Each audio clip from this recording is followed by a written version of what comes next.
Hello besties, it's Kimmy again. The reason I've come on is because I have seen a number of people doing some mental health awareness videos, and it made me think that I should come on and just have a chat. Last Friday it was Mental Health Awareness Day at my local primary school, and all the children had to go in wearing something yellow, hence the two yellow teddies here. The reason I wanted to come on and talk about it is because mental awareness is something that's very close to my heart. I have suffered most of my life with different conditions that are connected to mental health. When I was younger, I was so ashamed of the way I felt, so ashamed of some of the times the way I behaved, and I was worried people would look at me and go, she's a nutter.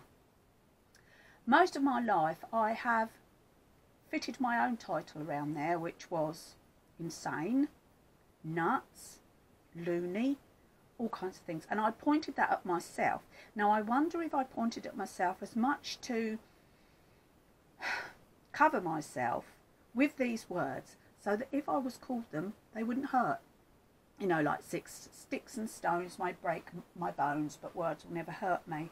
I don't know if that was the fact. Now, when I was younger and I had these thoughts and feelings that I thought for me are normal, it wasn't until I was much older that I realised, no, they're not normal, these thoughts and feelings.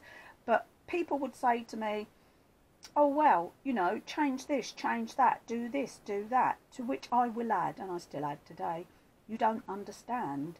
This is my normal to feel these ways. I think I must have been 13 years old, give or take, and I was away with the school. And I remember we were sitting in a school hall, and I turned to my friend and said, does this food taste funny to you? No, it's fine, she said, but it tasted and smelt like plastic. I had then, I guess, my very first panic attack. And then they never went away. They've never gone away. I'm 59 now and I still have them today. I'm better at controlling them and I'm more comfortable when I have them. Why, you asked? Because of knowledge. Because I know that they happen. I know what is happening and I know that it will pass. Doesn't always feel like it.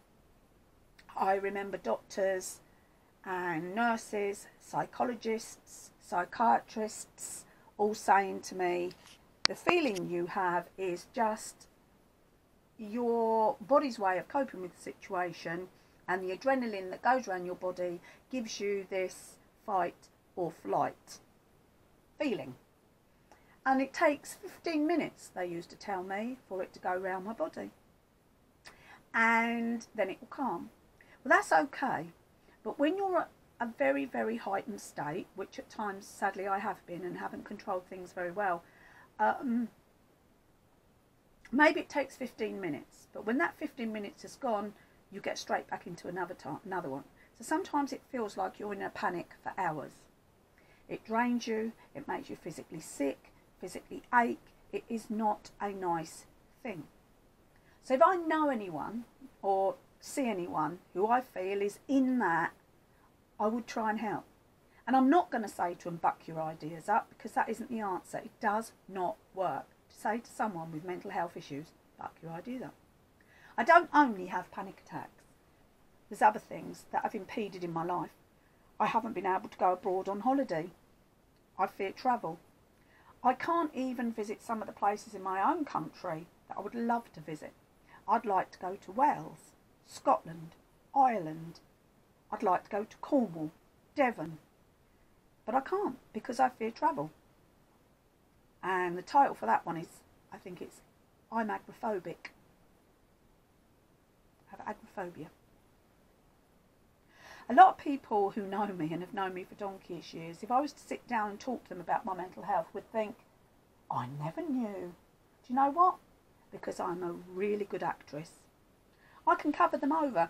And this is what I wanted to say about mental health issues. there are hundreds and thousands of people out there that suffer terribly with mental health. You could work with them.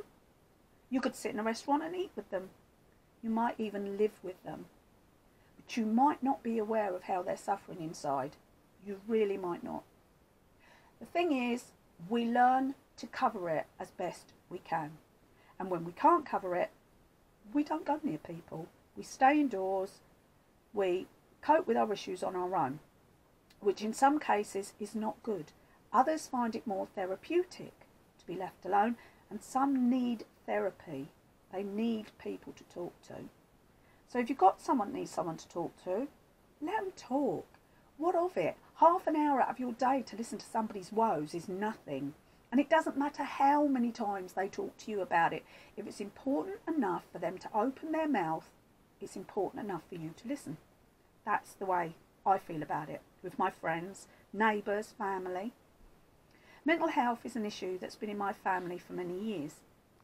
As far as I know, my grandmother had issues. She had mental health issues.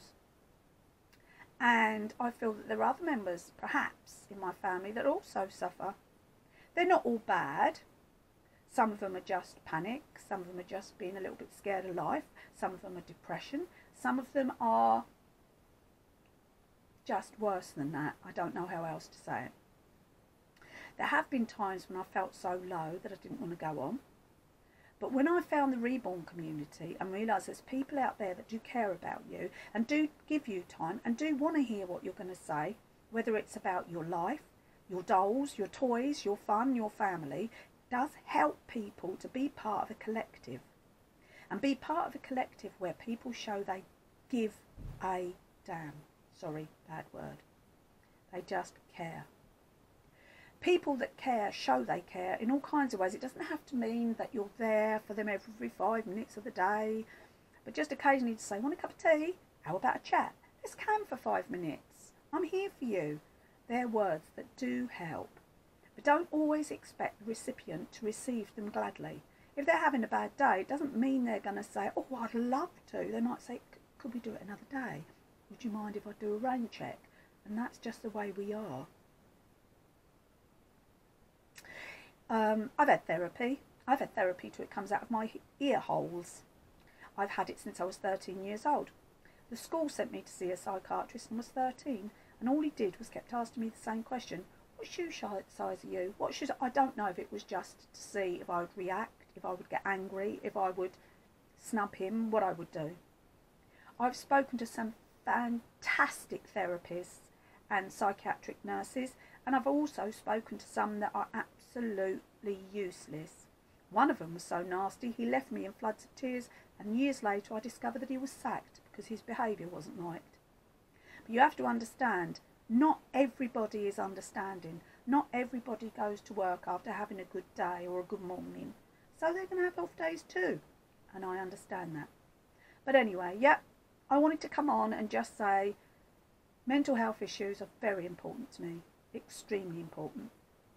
And if ever you get a chance to help somebody who has issues that are bad, then, you know, put your hand out and say you're sorry for their pain, and you hope you can help in any way they want you to, not the way you want to, the way they want you to. I ended up, when I was very young, having a nervous breakdown, and I had to go into what I suppose you would call a mental institution. I was there 3 weeks. I was there voluntarily. I wasn't taken. I chose to go.